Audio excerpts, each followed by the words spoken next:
तुझा वाईट काळ सुरू आहे हा तुझा भ्रम आहे. हो, तुझा भ्रम आहे.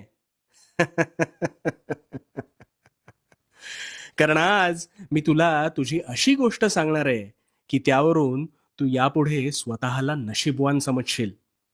आता ही गोष्ट अगदी शांतपणे पूर्णतः ऐक.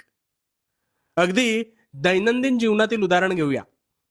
उद्या पाणी टंचाईनिमित्त पाणी निव्वळ 2 तास येईल, ही सूचना वाचल्यानंतर ज्या गृहिणीला ना पाणी भरून संपूर्ण काम आवरायला 4 तास लागायचे, ते काम तिच्या नकळत तिने 2 तासांच्या आत हे पाणी जाण्याआधी कसे पूर्ण केले, हे तिचं तिलाच कळलं नाही. आता तू म्हणशील, याचा तुझ्याशी काय संबंध? आहे ना, संबंध आहे. तुझ्यावर अल्पावधीत असेच काहीसे संकट येते आणि हे संकट आलं की तू आधी निराश होतोस. ह्यातून मी कसा बाहेर पडणार हा विचार करता करता तू त्यातून हातपाय मारत तुझ्या नकळत कधी बाहेर पडतोस हे तुझं तुलाच कळत नाही. बघ, विचार करून बघ.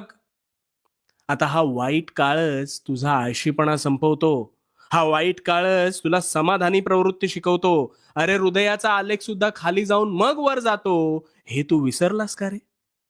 मुळात जेव्हा जेव्हा तू संकटात सापडलास तेव्हा तेव्हा त्या संकटांविरुद्ध लढण्याची ताकद सुद्धा तुझ्या नकळत ह्या वाईट काळामुळेच निर्माण होते. आणि तू काय करू शकतोस याबाबत तुझ्या सहनशीलतेच्या जोरावर तुला स्वतःची खरी ओळख गवसते. ही जी संकट आहेत ना, ही तुला तुझी खरी ताकद दाखवून देतात. तुझ्या आयुष्यातल्या या चढ उतारांमुळे तुला सुखाची खरी किंमत कळते. अरे, जर दुःखच नसतं तर तू कशाच्या शोधात भटकला असतास? म्हणून म्हणतो म्हणून म्हणतो जरा मागे वळून पहा. तुला चांगला काळ घडवत नाही, तर वाईट वेळ घडवते. कारण वाईट काळ काही दिवसात संपतो, म्हणूनच चांगल्या काळाला महत्व प्राप्त होतं. मला सांग, वाईट काळ नसता तर जीवन जगण्याला खरा अर्थ प्राप्त झाला असता का रे? आता ही सुद्धा वेळ तुला एक नवीन शक्ती प्रदान करून टळून जाईल.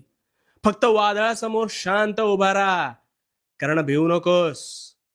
भिवू नकोस, मी तुझ्या पाठीशी आहे.